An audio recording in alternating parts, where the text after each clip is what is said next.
Alright, hello everybody. Here's your latest update from the Canoe project. We have got this thing stitched together. Let me put the big blue hand up in the way and show you the shape of the canoe. There it is. We told you it would take a shape, and it took a lot of tape. It took some heavy-duty Gorilla tape, which is like duct tape on steroids, and a whole lot of people. But we got it together, and it's looking good, and we are now putting epoxy putty in the seams on the inside of the boat, which you can see down in there. Okay, now this is homemade stuff recommended by some of the boat builders. So what we've done is we've mixed up a batch of the epoxy resin here. David is stirring it.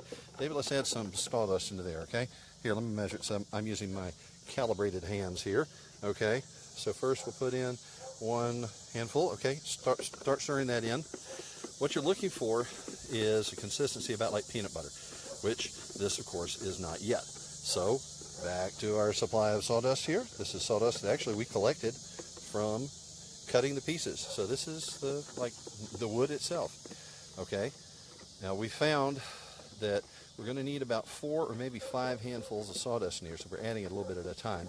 You have to forgive the dog for barking because they get protective when one of the young people goes off in the kayak and they don't get to go. All right, so David, let's add another one here. Let's go get down and get a little bit more of the sawdust. You ready? Here we go. All right, stir that in there. Let's see how that's coming. All right, we are just stirring this with what you would recognize as a tongue depressor. We got it from the craft section at Walmart. It's just basically their extra large craft sticks, but you know it when you see it. Okay, is that about the consistency? It needs a little more, doesn't it? Let's put about a half of a calibrated pinch in here. Okay, you ready?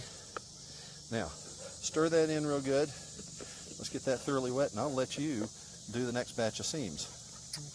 All right, so what we're doing in here is we're putting this putty of epoxy and sawdust in here. That's a gap-filling kind of putty, and this is going to be the stuff that holds the thing together, okay, or at least initially. It's going to fill in the gaps.